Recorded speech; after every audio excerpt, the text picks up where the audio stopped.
I'm going to be giving you guys a tutorial on how I created this half rotten apple, half Snow White look.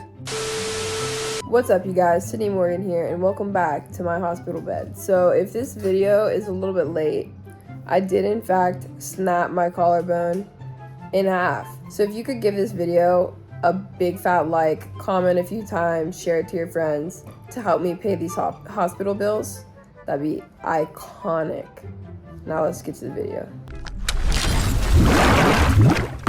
Sorry for that brief interruption, back to the tutorial. So starting with an Elmer's washable glue stick, I like to use the purple one so that I can see what I'm doing. We're just gonna flatten those brows down to get them out of the way for the look so that we can apply the paint over them. You guys know my fan is one of my favorite things that I own. And now we're just taking a little beauty sponge in with some powder. So we're just alternating a layer of glue and then a layer of powder, and probably doing that about 3 times. Now I'm just gonna start sketching in that rotten apple design. I'm using a white liner pencil. I sometimes use tan as well, but today we reached for the white. I know a lot of people just like to go in immediately with their face paint, but I find that laying down the sketch work first helps speed things up and make it more precise down the line, and I promise you'll thank me later. I just looked up a picture of the rotten apple on Google and was using that as my reference for the left half of my face. So we have that very basic sketch down on that half. Moving on to the other side, the Snow White half. We're just going to start laying down some foundation and concealer and just go about our basic makeup routine process. Blend that in with a little brush. And I did fill in my eyebrows a lot darker than my natural hair because I am a blonde, but Snow White has beautiful, what's the word for the black that they call it? Raven. They called it raven hair when they were talking to the mirror and the evil queen and the fairest of them all. Yeah. Snow White also has very much thinner, archier brows than we do today, so I tried to keep mine similar to the reference photo.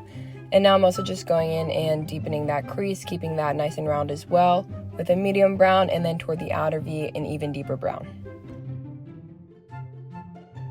Also, the concentration here when we are tight lining that upper lash line, adding a bit of mascara to the top and bottom as well. If you want to keep your Snow White side non-gory at all and more original to Snow White herself, I would stop right here and keep it this natural glam. But I'm gonna go ahead and jump back over to the face painting side. And starting on our apple here, we are using our lighter green face paint color. And I'm using a round face painting brush and just filling in those drippy areas toward the bottom and leaving that hollow of the eye open. I'm using the Mehron Paradise AQ palette. I love this one. It's water activated face paint and it's super pigmented. Taking an even smaller brush, I'm gonna start outlining those sections that I left blank from the light green paint.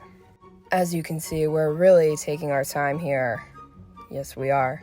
We're making a line, still making a dark green line. And you can really just feel free to make this whatever texture you want, make it a little drippy. It doesn't have to be perfect, which is the type of artwork that I like. Same thing with the dripping green on the bottom. It doesn't have to be perfect. You can just make it however the wind is blowing you, however you feel necessary. And we're gonna blend this in a little bit, but this is just further creating that dimension and separation in between our green slimy portion of the apple and the red portion that's going to be on the inside.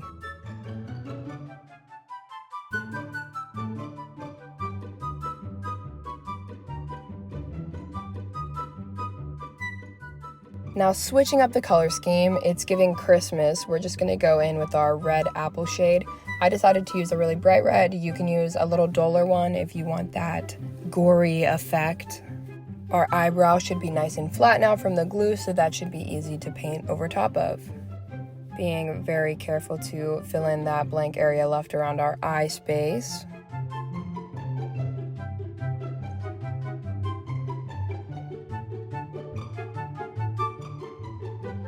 And just paint that in.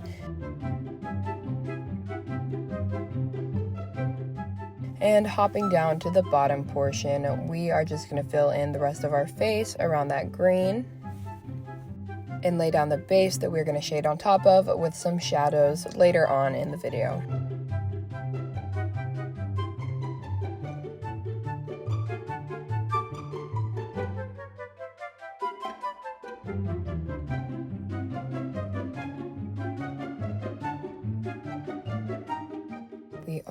so close to being done with the red.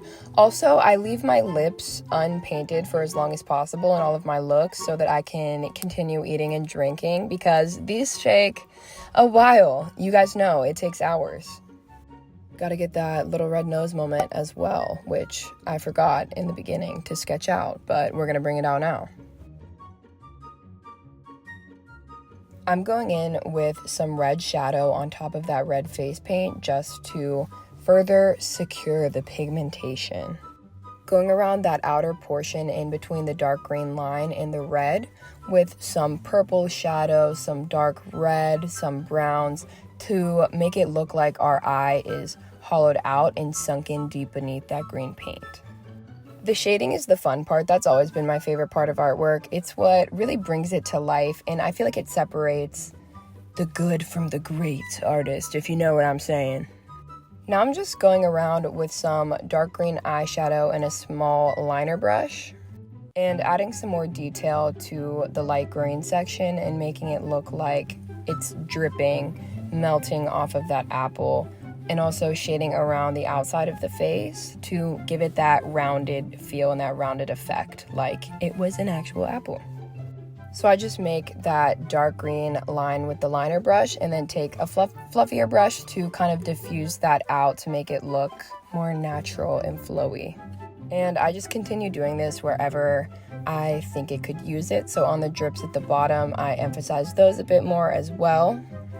And finally, I'm gonna start touching the lips, but we are hopping back over to the Snow White side. And I decided to make my Snow White look like she was poisoned by the apple and give it more of a special effects, gory feel. But like I said in the beginning, you can just leave it that beautiful, natural glam look if that's what you're going for, because I think that would be super cute too. So I'm just going in with some bruising colors. We got our reds, greens, yellows, purples, putting those around the eye to make it look sunken in, and very concentrated around the mouth because obviously that is where we would have taken a bite of our apple. And again, just using all those colors to create vein looking things out of our mouth and under our eye. I just thought that would be cute and add to the poison effect.